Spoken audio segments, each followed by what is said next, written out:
Bismillahirrahmanirrahim. Assalamualaikum warahmatullahi wabarakatuh. Alhamdulillah rabbil alamin. Wassalatu wassalamu ala sayyidil mursalin sayyidina wa nabiyyina Muhammad wa ala alihi wa sahbihi ajma'in. Alhamdulillah pada malam ni kita dapat menyambung pengajian bacaan kitab Al-Adabul Mufrad karya Imam Al-Bukhari rahimahullah. Dan siri-siri yang lepas kita telah melihat hadis-hadis dan kata-kata para sahabat dan juga lain-lain lagi berkaitan dengan anak yatim ataupun kepentingan, keperluan dan kewajipan untuk berbuat baik kepada anak yatim. Dan insya-Allah malam ni kita akan akhiri bab ini dan kita akan masuk bab yang seterusnya. Dan kita sampai pada bab yang ke-77. Bagi yang ada buku Al-Adabul Mufrad Imam Al-Bukhari rahimahullah, kita membaca bab ke-77. Bab Kun lil yatimi kal abir rahim. Dan hadisnya ialah hadis ke-138.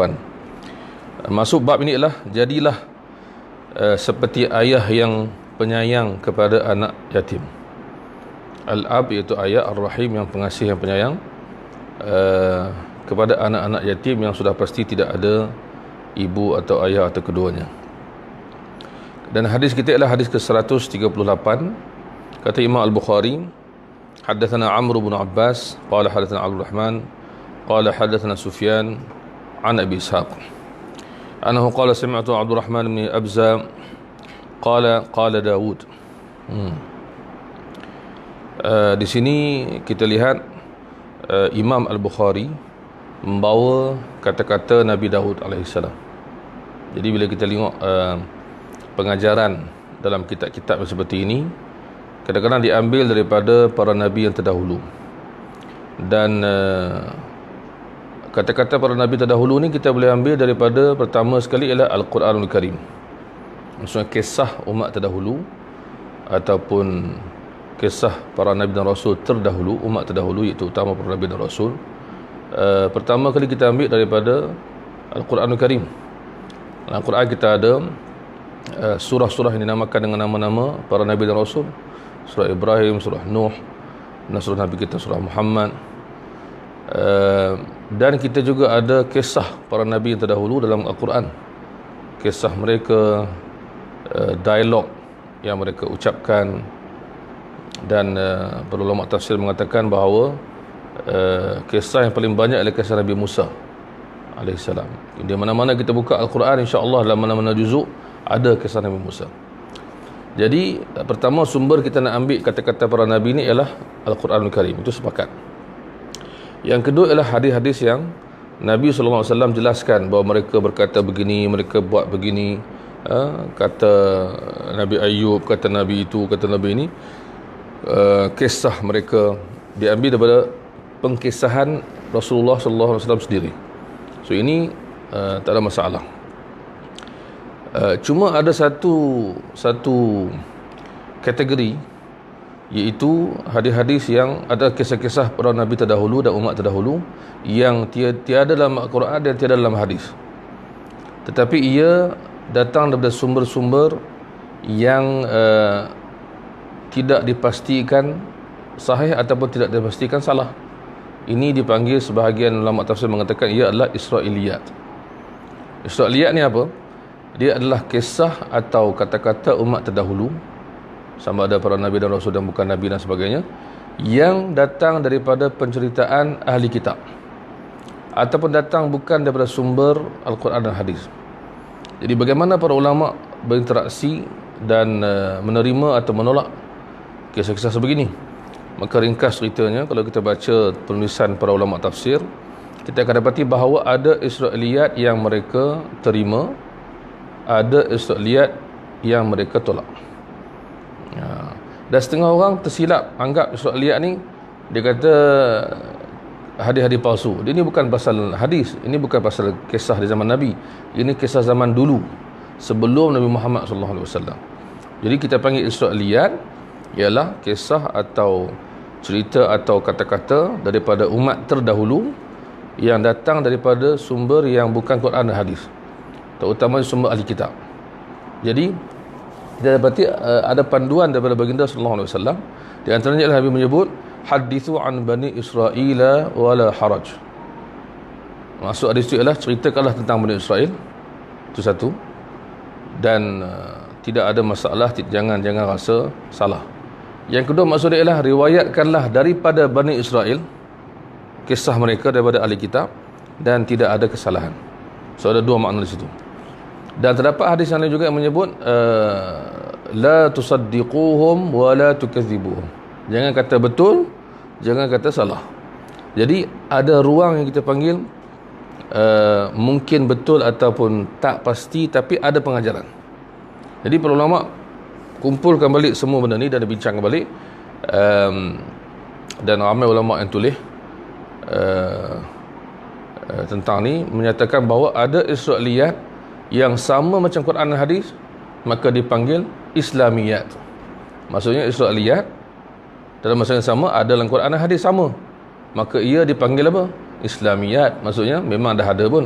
Macam kita baca Sunan Ad-Darimi, kita jumpa sebagian sahabat beritahu kita dalam kitab-kitab mereka baca, ahli kitab ni, ada kisah tentang sifat Nabi yang betul, kan? Jadi kita kata kalau ada kisah mereka dalam kitab mereka atau kisah yang mereka ceritakan, yang mereka turun-temurun riwayatkan, kalau ada yang sama dengan Islam, tak ada masalah lah. Itu satu. Yang kedua, yang bertentangan, ini memang ditolak sepakat oleh para ulama. Kisah yang bertentangan dengan hukum hakam Islam, dengan akidah, menjatuhkan marah para Nabi dan Rasul dan para orang-orang soleh, ini ulama amat ragui dan amat petikaikan. Jadi sampai terlampau pelik, terlampau ganjil, terlampau na'udzubillah menjatuhkan marah para Nabi dan Rasul dan para orang soleh zaman dulu. Ini ditolak. Dan yang tengah-tengah ni, yang ulama bincangkan, yang ulama terima dalam keadaan ia ada pengajaran, iaitu kata-kata ataupun perumpamaan, kata-kata hikmah, kisah yang teladan, yang boleh dijadikan contoh kebaikan, yang berlaku di zaman dulu, yang diceritakan oleh ahli kitab. Maka ada benda-benda baik yang kita tidak nafikan dan kita juga tidak tolak. Jadi inilah di antara sebab kita dapati ia disebut oleh sebagian sahabat, disebut oleh sebagian tabi'in, disebut oleh ulama tafsir. Kalau kita baca tafsir yang terdahulu, semua ada Israiliyat, tapi dipilih. Kan? Contoh macam Imam At-Tabari, tafsir yang besar, tafsir Imam At-Tabari, tafsir Jami'ul Bayan, yang terkenal dengan nama tafsir At-Tabari. Imam At-Tabari meninggal 310 Hijriah. Dia antara tafsir yang utama, yang awal, yang agung. Dalam dia ada kisah Israiliyat. Tetapi kita dapati bukanlah Imam At-Tabari membiarkan begitu saja. Imam At-Tabari mengulas. Contoh, bila kita baca kisah Nabi Adam dan Hawa, kita panggil Hawa, Adam dan Hawa, masyarakat Adam dan Hawa, yang merupakan yang telah memakan daripada buah daripada pohon larangan. Jadi Imam At-Tabari dia beritahu terdapat riwayat Israiliyat yang menceritakan jenis buah tersebut dan ada khilaf. Kemudian dia beritahu, tetapi sebenarnya tak tahu pun tak apa, dia kata. Benda ni tak tahu pun tak apa, tak menambahkan iman dan tak mengurangkan apa-apa. Tak tahu pun tak apa. Jadi dia bukan biar dan cerita, tak, dia pilih. Imam Ibn Katsir contohnya, antara imam yang bila kita talaqi kitab ni, bila kita baca, kita dapati ada Israiliyat, tapi dia pilih dan dia tak jadikan sebagai tajuk utama, tapi untuk menguatkan atau untuk memberikan pemahaman pemahaman yang selanjutnya tentang ayat Quran yang sedang ditafsirkan. Jadi ulama dan kemudian ada yang zaman moden ni pula, ada sebahagian pengaji moden yang menolak terus Israiliyat. Tak kira apa jenis. Jenis pertama memang terimalah, jenis yang sama dengan Islam tak kisah. Ni yang lain ni, yang jenis berlawanan tu memang tolak juga. Yang tengah-tengah, yang tak pasti, yang mungkin benar, yang ada pengajaran dan hikmah pun ditolak juga. Jadi ini sebenarnya tidaklah seperti yang diamalkan oleh para ulama tafsir dan ulama-ulama hadis dan ulama-ulama lain. Mereka tidak menolak sepenuhnya Israiliyat. Buktinya ialah bukalah mana-mana buku tafsir yang terkenal, yang terdahulu, yang terkemuka, At-Tabari, Al-Qurtubi, Ibnu Katsir ke Al-Badawi ke apa, ada Israiliyat, tetapi dalam kadar yang sesuai dan kena pada tempat dia. Sudah pasti para ulama memilih Israiliyat ni. Baik, dalam ni disebut riwayat ni daripada Nabi Daud. Jadi kita pastilah Abdul Rahman bin Abza ni dia adalah merupakan dipanggil sahabat yang kecil. Maksudnya di kalangan sahabat tapi dia kecil, walaupun dia Masya Allah alim. Bagaimana dia boleh cerita pasal Nabi Daud? Jadi kalau orang tanya kita kan macam mana Ustaz, ilmu hadis ni kan nak cerita daripada guru mesti bertemu guru.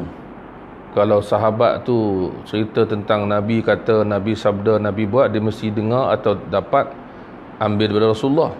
Macam mana Abdul Rahman bin Abza yang bukanlah Nabi terdahulu, bukanlah umat terdahulu, tapi dia boleh cerita pasal Nabi Daud. Ini kita katakan dia mengambil daripada sumber-sumber tertentu dan dibenarkan ambil.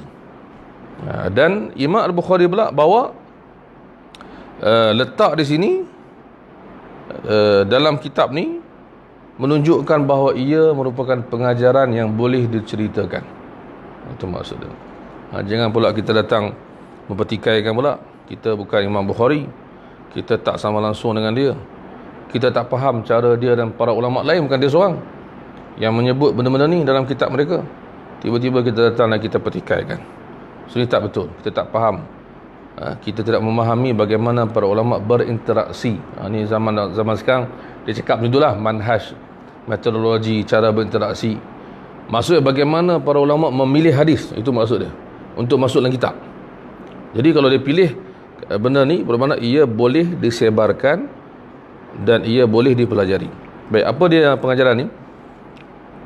Dan rasanya sebahagian kitab saya pernah jumpa, dia cetak hadis ni ditulis Abu Daud. Sebenarnya berkata Daud alaihissalam, tapi dia kata Abu Daud. Dan kata Daud ni maksud Nabi Daud alaihissalam. Dalam beberapa riwayat kitab lain disebutkan Nabi Daud ni kata kepada Nabi Sulaiman. Maksud dia nasihat anak dia. Maksud inilah nasihat ayah kepada anak. Baik, apakah nasihat dia? Antara nasihat tu yang berkaitan dengan tajuk kita ialah kul lil yatimi kal abir rahimi. Jadilah untuk anak yatim itu, kamu menjaga dia, jadilah seperti ayah yang ada sifat ar-rahim, yang pengasih, yang penyayang. Sebab dia kekurangan kasih sayang kerana kematian ibu bapanya. Maka yang menjaganya mesti faham bahawa keperluan untuk anak yang yatim ini dijaga dan dipelihara. Bukan semata-mata pakaian, minum dan pakaian, tapi juga ialah pada perasaan dia. Wa'lam annaka kama tazra'u kadzalika tahsudu. Wa'lam annaka kama tazra'u kadzalika tahsud. Maksudnya, ketahuilah apa yang kamu tanam itu yang kamu akan tuai.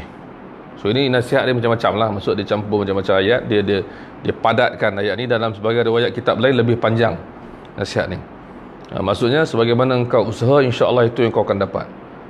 Jadi merujuk kepada nasihat dia kepada Nabi Sulaiman alaihissalam.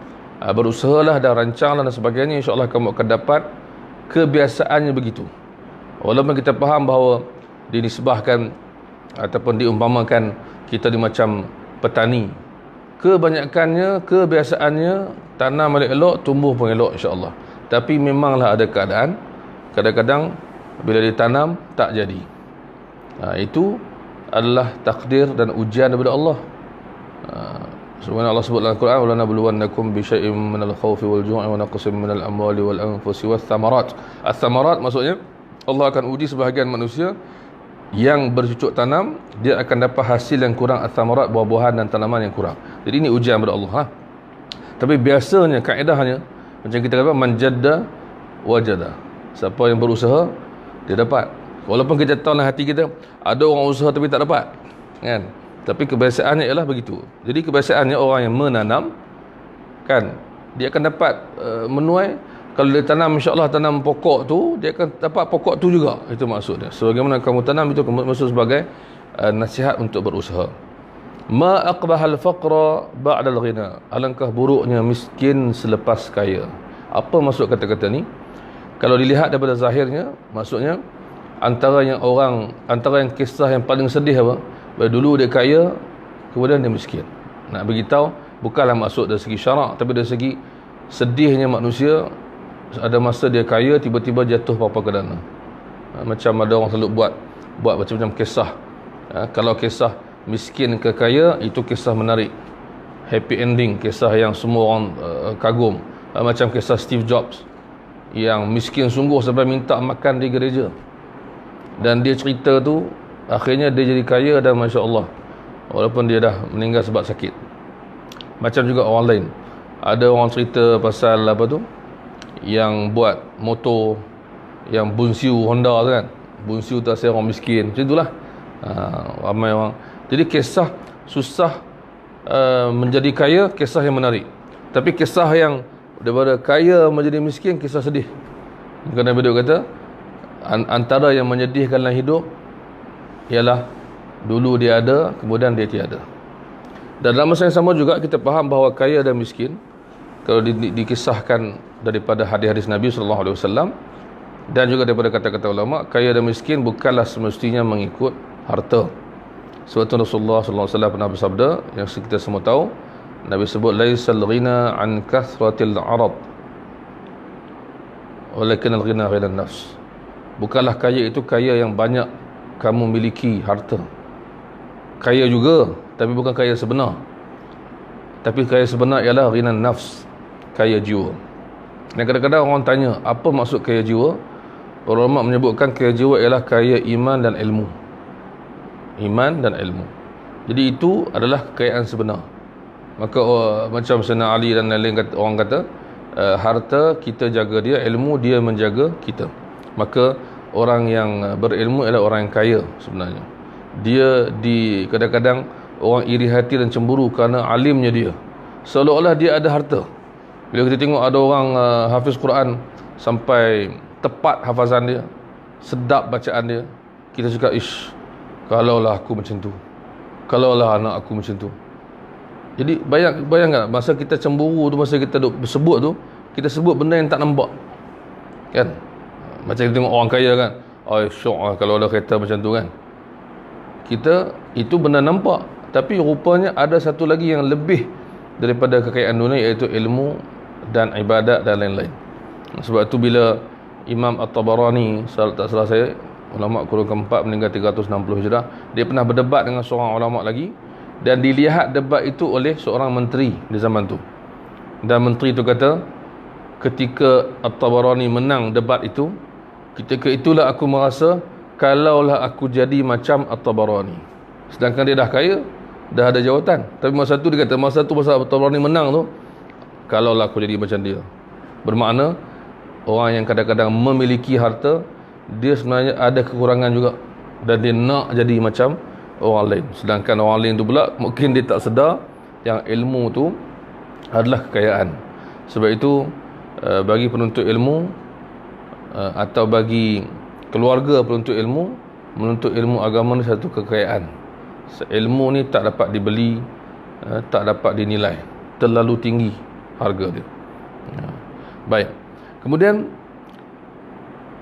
Nabi Duk menambah lagi, wa aktsaru min zalika au aqbahu min zalika ad-dalalatu ba'da al-huda.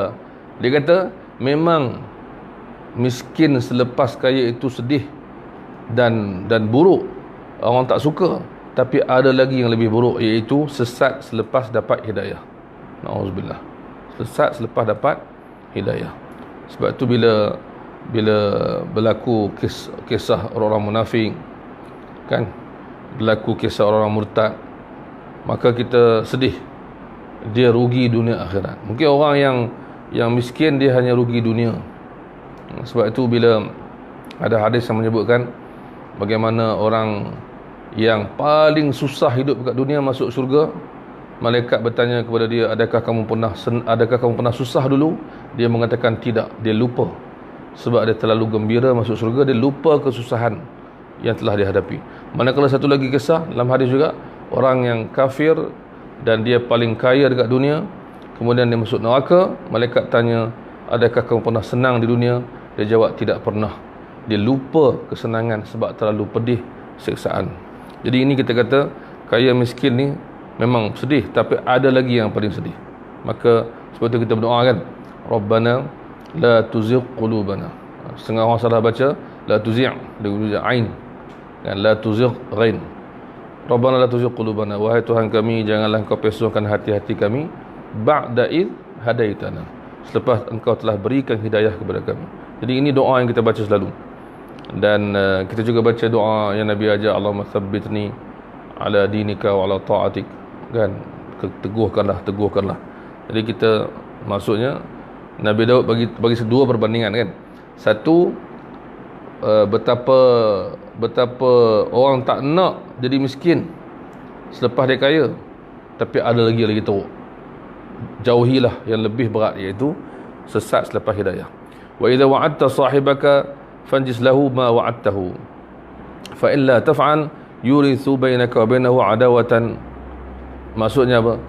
Kalau kamu berjanji, tunaikanlah semampu yang mungkin apa yang kamu telah janjikan, kerana kalau kamu tidak lakukan, kalau kamu berjanji kepada sahabat kamu, maksudnya kepada siapa-siapa sajalah, sahabat ke, orang kita kenal, wafat ke tak wafat, kita janji dekat dia, cubalah tunaikan apa yang kamu janjikan. Sekiranya kamu tidak lakukan, ia akan menimbulkan permusuhan. Kita marah kalau orang berjanji tak tepati. Jadi kita pun baca hadis-hadis yang berkaitan. Nabi SAW menyebut orang munafik, antara sifat mereka ialah wa idza wa'ada akhlafa, bila dia berjanji dia akan mungkiri. Apa maksud hadis tu? Dan maksud hadis ni ialah, kalau dia berjanji tapi dia sengaja atau memang dia tak nak tunai, itu yang paling teruk. Semata-mata berjanji. Tapi kalau kita dah berjanji tapi dia sebabkan tak dapat dielakkan, kan, kita tak dapat tunai, tak apa, sebab kita memang dah usaha. Tapi kalau orang yang macam ni, ada orang yang macam orang munafik, sengaja dia janji dan dia memang tak nak tunaikan, itu maksud dia. Jadi kalau kawan-kawan kita yang kadang-kadang janji tapi tak tepat, jadi kita maafkanlah. Jangan pula kita sampai ke tahap nak kata dia begitu dan begini semua, kerana kadang-kadang kita tak dapat tunaikan. Biasalah, bukan semua benda di tangan kita. Tapi kita tahu kawan kita ni dia memang usaha. Tapi kalau dia tak usaha, dia biarkan, dia buat tak tahu, dia sengaja, dia ini kita boleh tegur lah. Jadi Nabi Daud pesan beranak dia, kalau engkau berjanji, cuba selesaikan, cuba tunaikan. Kalau engkau tak buat, sikit-sikit akan ada adawah. Adawah ni marah, permusuhan, kan. Sikit-sikit, sekali-sekala, banyak kali, lama-lama, jadi besar. Baik, itu kita. Wa ta'awwadz billahi min sahibin in zakarta lam yu'inka wa in nasita lam yadhkurka, lam yudhakkirka. Itu maksud dia. Ini maksud dia apa? Jauhilah, mohonlah Allah lindungi dan jauhkan daripada kamu memiliki kawan yang ada sifat sedemikian yang berikut. Sifat dia apa? Bila kamu nak buat baik, dia tak tolong. Bila kamu lupa, dia tak tegur. Ini bukan kawan yang baik lah. Kawan yang baik, kawan kita yang baik, dia sama bila kita nak buat baik, dia bagi semangat atau dia bantu, kan. Contoh macam kita habaq kawan kita, kita beritahu, aku rasa aku nak buat ni, orang hak jenis negatif ni, tak payahlah, kan, tak payah apa, hang buat lagi, hang kena pijak kepala kan, orang malah cakap, hang ada buat baik kan, dia pijak kepala hang, siapa nak pijak? Takkan nak suruh orang buat jahat. Tak ada orang macam duduk puluh sangatlah. Sedangkan sepatut dia kata, kalau orang nak buat baik, aku sokong, aku support, aku doakan, bagus, best, terbaik, teruskan. Jadi kita semangatlah, walaupun tak bantu secara betul, tapi memberi sokongan. Dan bila kita lupa dan tersilap, dia biarkan, dia tak tegur, kan. Jadi ini kawan yang merugikan kawan. Sebab itu kita lihat siapa yang menunjukkan contoh persahabatan yang paling baik? Rasulullah sallallahu alaihi wasallam dan para sahabat. bila Rasulullah SAW melihat sahabat dia terlebih tentang satu-satu perkara, Nabi sederhanakan balik. Bila terkurang pula, Nabi betulkan balik. Kita sebut banyak kali, kita baca dalam banyak kisah sahabat. Ada sahabat yang macam Abdullah bin Umar, dia kurang qiyamul lail. Maka Rasulullah kata kepada dia, Rasulullah kata kepada kakak dia Hafsah, iaitu adik isteri Rasulullah, kakak kepada Abdullah. Rasulullah kata apa? Adik engkau ni bagus, kalaulah dia qiyamul lail, cuma satu benda je, iaitu qiyamul lail. Maka Hafsah beritahu dekat Abdullah bin Umar, adik dia. Abdullah bin Umar kata, sejak hari itu aku tak tinggal qiyamul lail. So Rasulullah tengok Abdullah bin Umar ni bagus, cuma dia kurang sikit. Kan? Tak wajib, tapi kurang.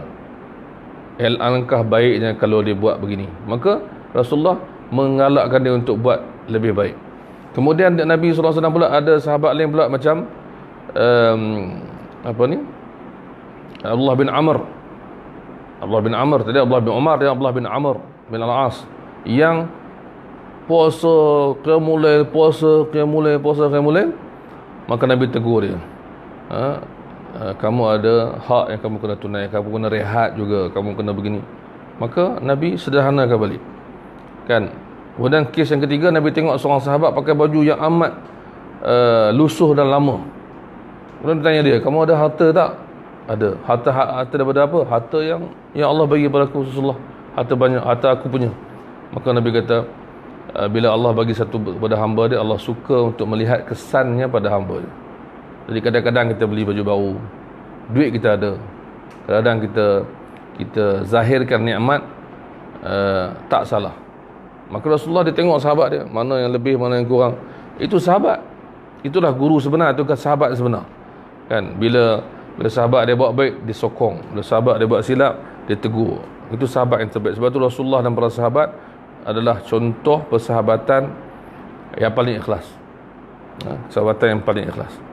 Baik, habis itu, kemudian lepas tu, jadi kisah tadi adalah kisah kata-kata Nabi Daud AS yang diriwayatkan oleh Imam Al-Bukhari daripada sanad yang ada, dan ia mengandungi satu bahagian tentang tajuk yang dia nak bagi tahu tu, iaitu tajuk jadilah ayah seperti ayah yang penyayang kepada anak yatim. Yang lain tu adalah tambahan yang baik yang kita dapat ambil manfaat. Hadis yang kedua lepas tu, ataupun hadis ke-139, kata Imam Al-Bukhari, hadatsana Musa qala hadatsana Hamzah bin Najih Abu Umarah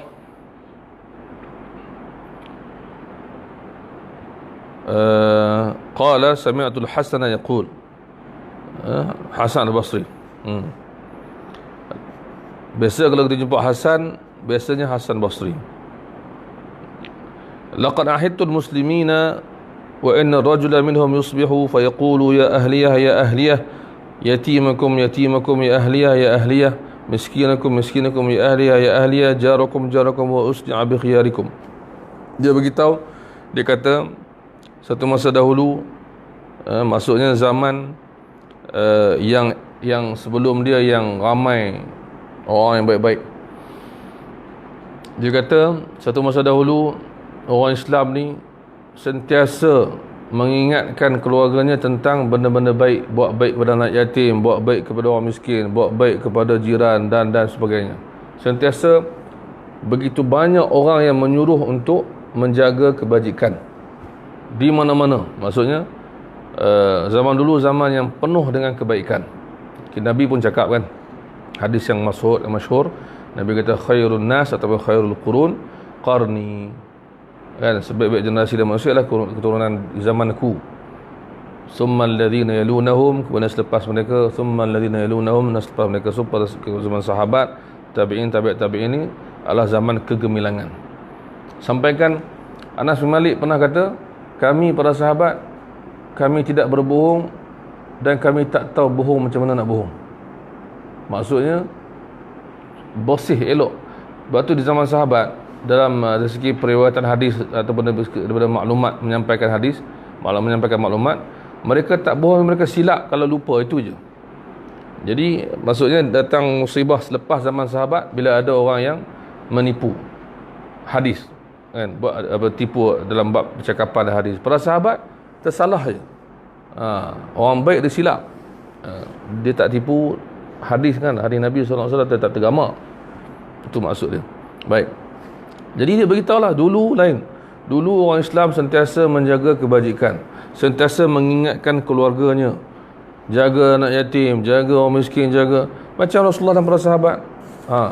Jangan lupa bagi jalan kita, jangan lupa orang tu. Jadi sentiasa. Jadi bila zaman tu semakin ke belakang sampai ke zaman kita, kebanyakan orang jadi apa? Jaga diri sendirilah. Kan, orang lain tu tak apalah, baby kat dia. Kan? Jadi terbalik. Maka Hasan kata, tapi selepas zaman itu zaman kamu, maksud zaman sebahagian orang Islam. Tapi kamu, bila ramai yang baik-baik dah meninggal, maksud zaman dulu, dah berubah zaman sekarang, zaman dia, maka kamu setiap hari dalam keadaan turun dan rendah dan rendah. Maksudnya apa? Tak sama macam orang dulu. Maka dia bandingkan. Dia kata, wa usdi'a bi khiyarikum, maka orang baik-baik ramai yang mati. Wa antum kulla yawmin, kamu setiap hari pula tarzulu, maksud kamu sentiasa kualiti berkurangan. Itu maksud dia. Dan apa dia? Dia kata, wa idza syi'ta ra'aitahu fasiqan yata'ammaqu bi 30,000 ila an-nar. Ada orang banyak harta, puluh ribu, tapi dia habiskan untuk benda salah dan masuk neraka, na'udzubillah. Kemudian dia kata dia menjual akhirat dia dengan dunia yang sedikit. Dan bila kita tengok Allah sebut samanan qalila dalam Quran, Allah sebut samanun qalila, maksudnya dunia ni sentiasa sedikit, kata ulama tafsir. Sebanyak mana dunia, dia adalah sedikit dibandingkan dengan akhirat, kan? Wal akhiratu khairun, akhirat lebih baik. Jadi bila kita fikir balik, rugilah orang yang kerana nak kepada dunia, dia tinggalkan akhirat dia, maka rugi sangat-sangat.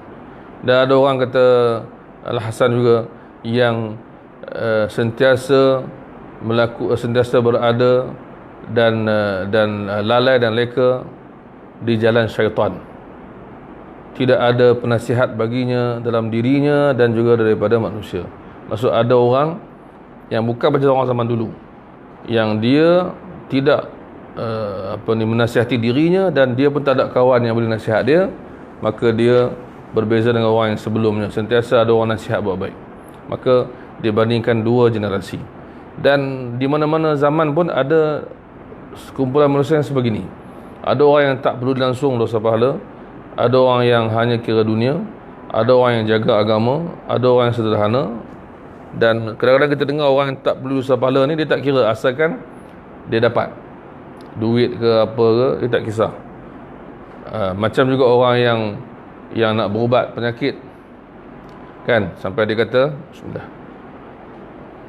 aku tak kira lah, asal sembuh sudah. Jadi kita kata tak boleh cakap macam tu, kan, kena kira, kena tengok. Jadi bagaimana berbezanya dua golongan manusia tersebut. Satu golongan manusia, dia baik, dikelilingi dengan orang yang menasihati dia. Satu lagi pula, dia membazirkan harta dia, tidak ada yang menasihatinya, dan diri dia sendiri tidak mengingati atau mengingatkan diri dia sendiri. Maka dia leka dan lalai begitu sahaja. Tapi poin yang penting di sini ialah tentang generasi sebelum tu, kata Hasan, sentiasa menjaga anak yatim. Itu poin daripada awal tadi. Baik, yang ketiga ataupun hadis ke-140, kata Imam Al-Bukhari, hadatsana Musa qala hadatsana Salam bin Abi Muti' an Asma' bin Ubaid annahu qala qultu li Ibn Sirin. Itu Muhammad bin Sirin ialah tabi'in terkenal, meninggal 110 Hijrah. Dan ramai orang menyebut tentang beliau boleh mentafsirkan mimpi. Dan ada orang di negara Arab yang cetak buku tafsir mimpi Ibn Sirin. Wallahu a'lam. Adakah itu kitab yang datang daripada kata-kata beliau yang benar, yang sahih, ataupun tidak, wallahu a'lam. Tetapi memang ada riwayat-riwayat yang betul yang menunjukkan dia diberi kurniaan oleh Allah mentafsirkan mimpi. Ada orang macam tu. Dan ada orang yang memang dia bertafsirkan. Ada orang yang buat kajian, yang kumpulkan kata-kata ulama yang menafsirkan mimpi, sama ada dalam Al-Quran. Kita tengok mimpi raja di zaman Nabi Yusuf, kan Nabi Yusuf mentafsirkan mimpi, Kemudian ada mimpi di zaman Nabi SAW, Rasulullah tafsirkan.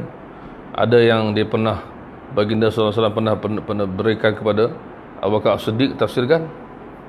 Dan di zaman ada begitu. Zaman tabi'in ada orang seperti Ibnu Sirin. Jadi di sini dia bukan cerita pasal mimpi. Dia kata indi yatim, kata seorang murid dia kepada Ibnu Sirin, aku ada anak yatim. Maksudnya aku nak buat macam mana nak jaga dia. Di sini disebutkan tentang adab mendidik. Maka Ibnu Sirin kata, isna' bihi ma tasna'u biwaladik, idribhu ma tadribu waladak. Buatlah kepada dia, jagalah dia seperti mana kau jaga anak kamu. Maksudnya apa? Maksud kita ada anak, kemudian kita ada anak yatim. Maka bagaimana kita didik anak kita? Buatlah benda yang sama pada anak yatim. Kalau nak pukul, pukullah seperti mana kau pukul anak kamu. Maksudnya apa? Maksud sekarang ni, kata ulama, mengambil daripada kata-kata Ibn Sirin, dan nanti ada kata Sayyidina Aisyah akan datang pun ada. Maksudnya apa? Maksudnya bila ada anak yatim, didiklah dengan betul. Kalau perlu pukul, pukullah sekadar perlu. Maksudnya para ulama terdahulu dia mementingkan adab, kan, mendidik tu. Jadi tak mesti kita pun faham. Orang putih sekarang sebut, dalam psikologi dia sebut reward and punishment, kan, reward and punishment dalam bahasa Arab apa? Dia panggil apa? Al-uqubah, dengan apa? Istilah yang dalam dulu kita belajar dekat Jordan, kami yang ambil fakulti sastra dan bahasa Arab, kita diwajibkan ambil psikologi pendidikan. Kita belajar tentang changing human behavior. Itu nama subjek, iaitu dalam bahasa Arab ta'dilus suluk, mengubah perlakuan manusia. Mengubah perlakuan manusia. Maksudnya Allah apa kita ada subjek kita belajar tu, nama subjek tu ta'dilus suluk. Wajib belajar, wajib ambil untuk yang kami lah. Nama dia ialah changing human behavior. Kita belajarlah tentang semua benda yang berkaitan dengan mengubah sifat, sikap. Jadi antara yang kita belajar ialah reward and punishment. Kan? Reward and punishment, al-jaza' wal uqubah, reward and punishment. Maksudnya apa? Cerita mudah ya. Kita dengan kucing, kita bila dia buat silap, kita jentik kepala dia, ataupun marah dia, jentik telinga ke, so dia tahu itu hukuman, lain kali dia tak buat. Kemudian reward kena ada juga. Bila dia bagui, perangai dia bagui, kita urut bawah leher dia, kan, kita buat, dia pun bunyi dia syok lah. Jadi reward and punishment ni mesti ada dan mesti jaga-jaga. Kalau terlebih punishment, budak jadi give up, kan. Kalau terlebih reward, dia manja. Maka reward and punishment ni sebenarnya telah dijaga oleh para ulama dalam mendidik siapa pun. Maksudnya jangan bila apa kita panggil, bila ada orang buat baik, jangan kedekut untuk memberi dia pujian, ucapan dan sebagainya. Kalau dia buat silap, hukum dia sekadar untuk mendidik. Sebab tu Nabi SAW, walaupun baginda tak pernah pukul siapa-siapa, tapi baginda membenarkan kalau perlu. Baginda SAW tidak pukul siapa-siapa. Dia tak pernah pukul. Kata para sahabat, ma daraba khadiman wala imra'atan qat.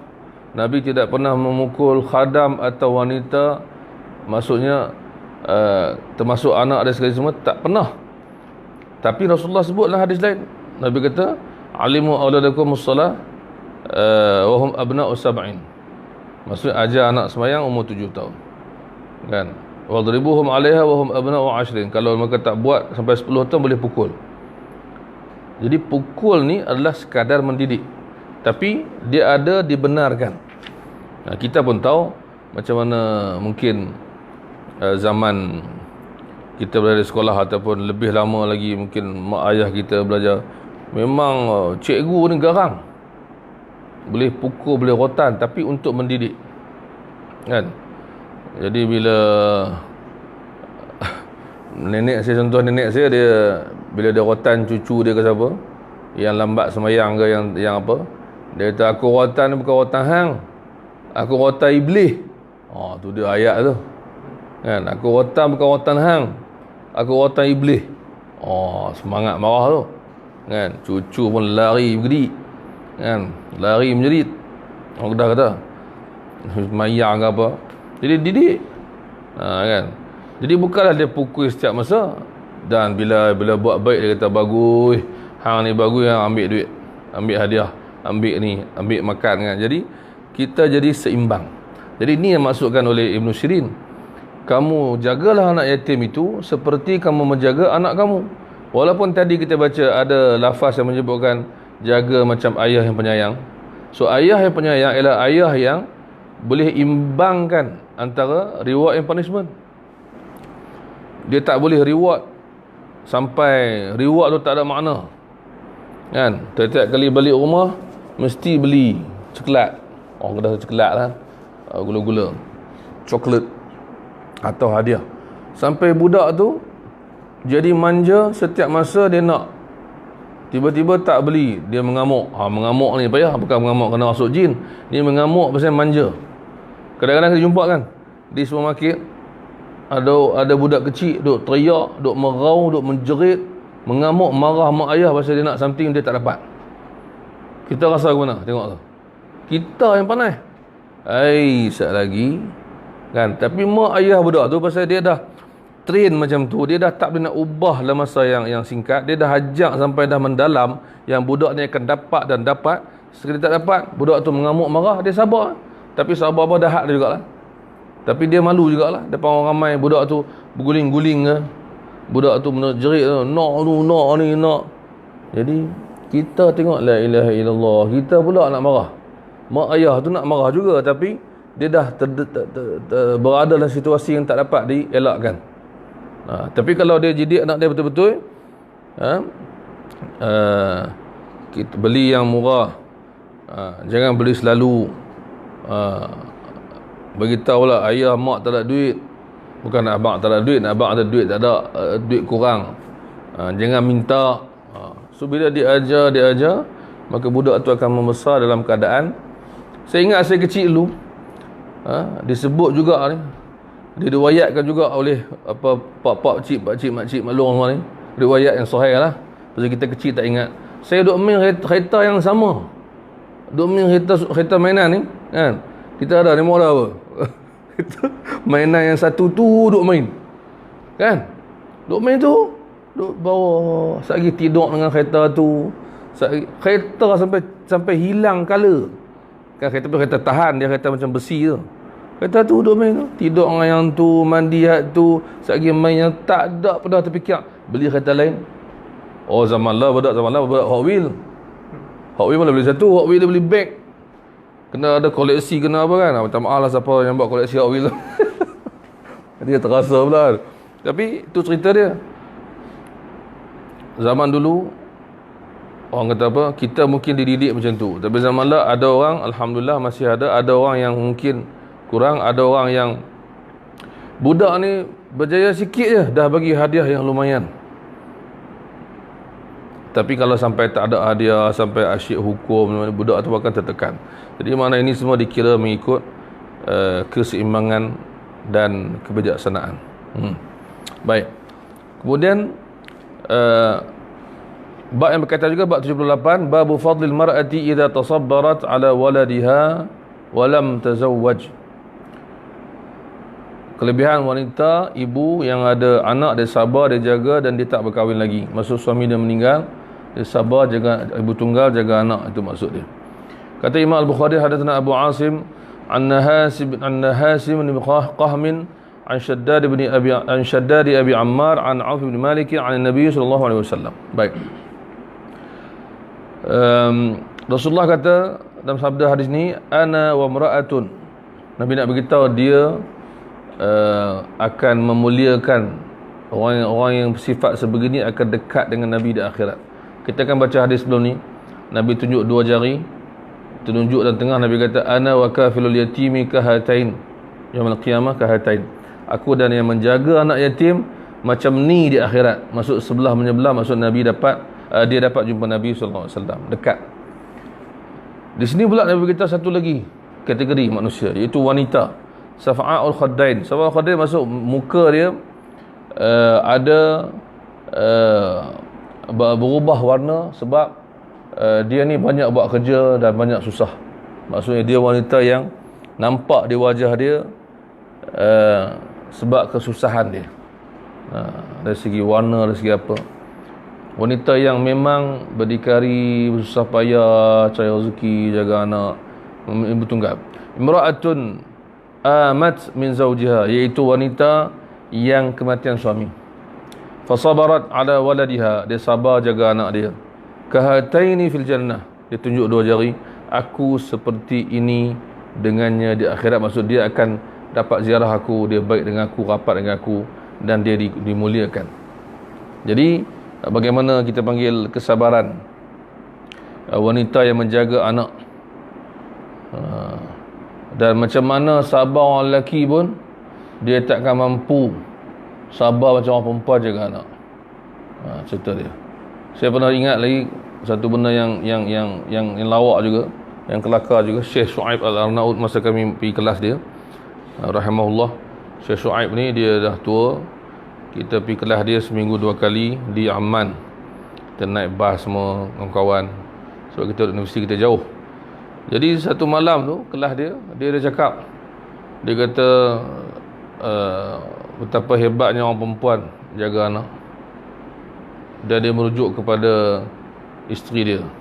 Kemudian dia kata, kalau aku lah dibiarkan dengan anak-anak aku, dia kata masa kecil tu sampai besar, dia kata aku jadi gila.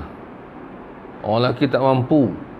Sebab tu kesabaran perempuan ni diberi, dia boleh mengandung, melahirkan, menyusukan dan menjaga dan mendidik ni bukan tak ada pada orang lelaki. Sultan Nabi SAW memuji dan menyuruh seorang anak lebihkan ibu dia, kan, 3 kali disebut. Jadi di sini Rasulullah SAW menyebut kesabarannya, pahalanya, begitunya, maka dia dapat di antara orang yang kita panggil VIP lah dengan Nabi SAW. Dia boleh jumpa dan dia dapat ziarahi Nabi SAW di akhirat. Baik. Kemudian kita ambil satu lagi hadis, iaitu kata-kata Aisyah. Kata-kata Aisyah, kata Imam Al-Bukhari, babu adabil yatim, iaitu mengadabkan anak yatim. Macam tadi kata-kata Ibn Sirin, bahawa didik anak yatim macam anak kamu. Ini satu lagi yang menyokong. Kata Imam Al-Bukhari, hadatsana Muslim qala hadatsana Syu'bah an Shumaisah al-Atakiyyah anha qalat dzukira adabul yatim 'inda Aisyah radhiyallahu anha. Aisyah radhiyallahu anha satu hari disebut di depan dia tentang bagaimana mendidik anak yatim. Tajuk tu cerita. Maka dia kata apa? Dia kata, inni la adribul yatima hatta yanbasit. Aku ni kalau aku pukul anak yatim, kalau aku pukul dia, aku pukul sampai dia menerak, sampai dia duduk. Maksudnya pukul betul. Kenapa? Kerana dia salah, kerana dia perlukan didikan. Macam didik anak. Sebab tu orang kata apa? Kalau seorang tu marah atau pukul anak dia kerana mendidik, dia tak akan cederakan, tapi dia akan beri pengajaran. Dan ini bukan bermaksud Aisyah akan pukul dan pukul dan pukul, tak. Dia memukul kalau perlu. Maka dia tak beritahu lah. Kalau buat baik kita bagi ganjaran, tak payah beritahu, dia dah faham dah. Kalau buat baik tak payah hukum lah. Itu maksud dia. Jadi diizinkan memukul kerana sebab, untuk mendidik, kalau buat salah, kalau perlu. Itu maksud dia. Jadi kalau mungkin kalau orang tu boleh buat sampai tak perlu tak perlu pukul, tak apa. Tak perlu rotan pun boleh. Kalau dia ada cara dia, mungkin dia boleh tegur atau tegas atau marah dan sebagainya. Jadi kalau kita ingat orang panggil apa, zaman dulu, atau kalau kita tanya orang zaman dulu pula, memang mak ayah dengan anak ni, contoh kalau anak tu pergi sekolah kena marah dengan cikgu, balik rumah mak tambah, ayah tambah lagi. Bukan macam sebagai orang zaman sekarang, mungkin dia cikgu marah anak dia marah cikgu balik, mungkinlah kan. Zaman dulu anak tu risau, kalau beritahu ayah dengan mak aku lagi teruk kena. Sebab sampaikan ada sebagian orang kata kata-kata yang terkenal juga zaman dulu, mungkin zaman sekarang pun ada, yang kata cikgu didiklah anak saya, tok guru ke apa, ustaz semua didiklah anak saya, jangan bagi cedera sudah. Maksudnya didik dia kan, nak marah, nak tegur dan lain-lain. Jadi Aisyah kata, aku pukul, maksudnya kalau perlu. Baik, InsyaAllah setakat itulah malam ni. So kita akan datang, kita akan masuk tajuk baru, iaitu tajuk yang berkaitan tentang kematian anak. Macam mana hadis-hadis yang ada yang menceritakan tentang kelebihan dan pahala orang yang bersabar di atas kematian anak yang paling dekat dengan kita. Kemudian Allah SWT uji. Kalau kita tengok Nabi kita Muhammad SAW, anak dia meninggal semuanya sebelum dia, kecuali Fatimah alaihissalam. Yang lain meninggal awal. Ada meninggal kecil lagi, sedih. Al-Qasim, Abdullah, Ibrahim meninggal kecil, Nabi menangis.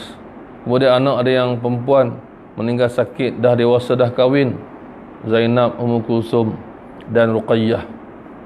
Sedih Nabi SAW. Sampai 6 orang anak dia kena lalui benda tu. Kesabaran yang tinggi. Fatimah pula sabar lagi tinggi, sebab dia kena kehilangan ayah dia yang dikasihi, iaitu Nabi SAW. Jadi inilah dikata kesabaran, tetapi benda ni tak akan begitu saja. Allah SWT menjanjikan kepada setiap orang yang sabar itu ada berita gembira. Kan bila cerita dalam Quran, wa basyiris sabirin. Lepas Allah beritahu kami akan uji dengan itu ini semua, Allah berkata wa basyiris sabirin. Wa basyiris sabirin. Berilah berita gembira kepada orang yang sabar. Dan sabar yang susah dan payah, maka dia digantikan oleh Allah dengan pahala. Dan sabar ni adalah di antara ibadat yang tak boleh dilalui oleh orang yang tak ada musibah, orang yang tak ada kesusahan, orang yang tak alami, dia tak ada kesabaran, dia tak tahu makna sabar. Akhirnya dia rasa sekali, atau dia pernah lalui, baru dia tahu begini rupanya kesabaran. Maka orang yang kematian anak, dia ingat Nabi SAW. Sebelum tu juga kita baca anak yatim kan, Nabi anak yatim, kita kenal bagaimana Nabi SAW lalui benda ni. Kemudian Nabi SAW kematian anak ada, kematian isteri pun ada. Isteri Nabi Khadijah binti Khuwailid radhiyallahu anha dan juga Zainab binti Khuzaimah, dua-dua meninggal sebelum Nabi. Dan Nabi cucu dia meninggal pun ada, dan sahabat dia meninggal pun ada, pak cik, datuk meninggal. Maka dia adalah hamba Allah yang paling sabar. Jadi insya-Allah kita akan sambung pada bab ke-80, iaitu bab kelebihan ibu bapa atau khasnya ibu, yang ibu bapa je, tapi khasnya ibu lah yang mengandungkan, berasa lebih, yang kematian anak yang dia pernah kandung. Jadi itu betapa dia melahirkan, kemudian dia terpaksa melihat anak dia meninggal. So itu kesabaran yang besar. Ada ganjarannya. Allah SWT tidak akan mensia-siakan apa jua ujian. Dan kita kena ingat kaedah tu, bahawa setiap ujian adanya ganjaran. Setiap ujian ada ganjaran. Wallahu alam. Kita akan sambung insya-Allah bab ke-80 dalam kuliah akan datang insya-Allah. Subhanakallahumma wa bihamdika asyhadu an la ilaha illa anta astaghfiruka wa atubu ilaik. Bismillahirrahmanirrahim. Innal ladzina amanu wa 'amilus solihati. Assalamualaikum warahmatullahi wabarakatuh.